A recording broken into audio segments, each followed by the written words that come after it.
ಯಾಕೆ ಅಂತ ಹೇಳಿದ್ರೆ ರಮ್ಯಾರಾವ್ ಅವರು ಪ್ರತಿ ಬಾರಿನೂ ಸಹ ಯಾಕೆಂದರೆ ಸಣ್ಣ ಘಟನೆ ಅಂತ ನೀವು ಭಾವಿಸಬೇಡಿ.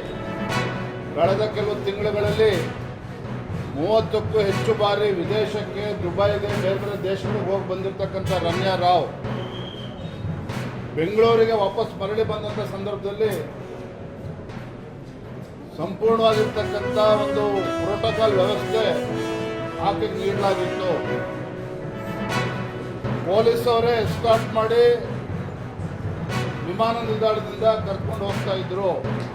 ಅರ್ಥಾತ್ she is not A ordinary women. ಇವತ್ತು ಕೆಂಪೇಗೌಡ ಏರ್ಪೋರ್ಟ್ನಲ್ಲಿ ಪ್ರೋಟೋಕಾಲ್ ಸಿಗ್ತದೆ, ಸೆಕ್ಯೂರಿಟಿ ಚೆಕ್ ಕೂಡ ಆಗೋದಿಲ್ಲ ಅಂತ ಹೇಳಿದ್ರೆ ಇದರಿಂದ ಘಟಾನುಘಟಿಗಳಿದ್ದಾರೆ, ಕೆಲವು ಸಚಿವರಿದ್ದಾರೆ ಅನ್ನುವ ಮಾಹಿತಿ ಕೂಡ ಹೊರಗೆ ಬರ್ತಾ ಇದೆ.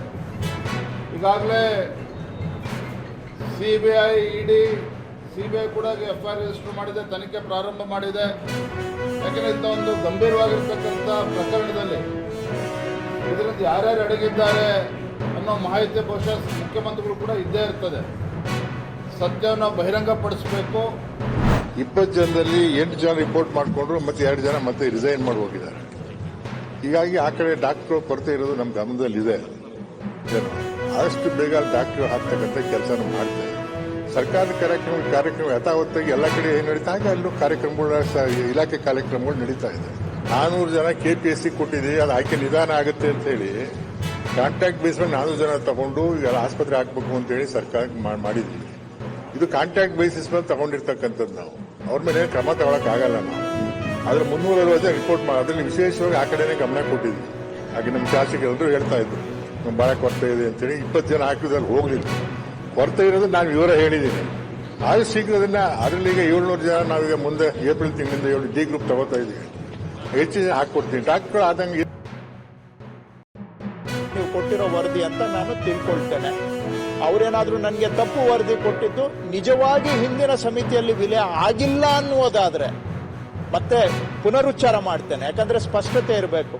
ಏನೇನೋ ನಾನು ಹೇಳುವಂತಹದ್ದು ತಪ್ಪು ಅರ್ಥ ಆಗಬಾರ್ದು. ಹಿಂದೆ ಸಮಿತಿಯಲ್ಲಿ ಆಗಲಿ AC ಲೆವೆಲ್ ಆಗಲಿ ಇವು ವಿಲೇವಾರಿ ಆಗಿಲ್ಲ. ಸಮಿತಿನೂ ವಿಲೆ ಮಾಡಿಲ್ಲ, AC DC ವಿಲೆ ಮಾಡಿಲ್ಲ. ಈ ಅರ್ಜಿಗಳನ್ನ ಪರಿಗಣಿಸೇ ಇಲ್ಲ ಅನ್ನುವುದಾದ್ರೆ ಖಂಡಿತ ಅವರಿಗೆ ಹಕ್ಕಿದೆ. ಆದರೆ ಪರಿಗಣಿಸಿ ತಿರಸ್ಕಾರ ಆಗಿದ್ದಲ್ಲಿ ನಾನು ಅವುಗಳಿಗೆ ಪುನರ್ಜನ್ಮ ಕೊಡಲಿಕ್ಕೆ ನನಗೆ ಸರ್ಕಾರಕ್ಕೆ ಅಧಿಕಾರ ಇರುವುದಿಲ್ಲ. ಅದು ಬಾಧಿತರಾದಂಥ ಅರ್ಜಿದಾರರು ಮೇಲ್ಮನವಿಯನ್ನ ಸಲ್ಲಿಸಬಹುದು. ಮೇಲ್ಮನವಿ ಆಧಾರದ ಮೇಲೆ ಕಾನೂನು ಪ್ರಕಾರವಾಗಿ ಅವರಿಗೆ ಮರುಪರಿಶೀಲನೆ ಮಾಡಬಹುದು. ಪ್ರತ್ಯೇಕ ಹಾಸ್ಟೆಲ್ ಆದರೂ ಅಂತ ತೆಗೆಯುವಂತ ಕೆಲಸವನ್ನ ತಾವು ಮಾಡಬೇಕು ಅಂತ ಹೇಳಿ ನಾನು ನಿಮ್ಮ ಮುಖಾಂತರ ಅವರಿಗೆ ಒತ್ತಾಯ ಮಾಡ್ತೀನಿ.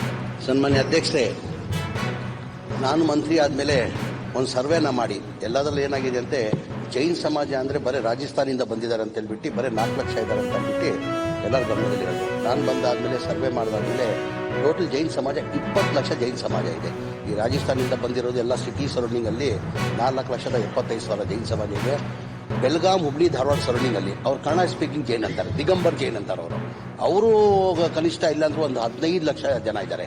ಈಗ ಬೆಲ್ಗಾಂ ಕ್ಷೇತ್ರದಲ್ಲೇ ಜಾಸ್ತಿ ಇರೋದು. ಹಾಗಾಗಿ ನನ್ನ ಗಮನದಲ್ಲಿ ಬಂದಾದ್ಮೇಲೆ ನಾನು ಮುಖ್ಯಮಂತ್ರಿಗಳಿಗೆ ನಾನು ಆಲ್ರೆಡಿ ಪ್ರಪೋಸಲ್ ಇಟ್ಟಿದ್ದೀನಿ. ನಾನು ಈ ಸಪರೇಟ್ ಇವ್ರು ಬೋರ್ಡ್ ಆಗ್ಬೇಕಂತ ಆದಷ್ಟು ಬೇಗ ಅದ್ ಮಾಡಕ್ ನಾವು ಪ್ರಯತ್ನ ಮಾಡ್ತೀವಿ.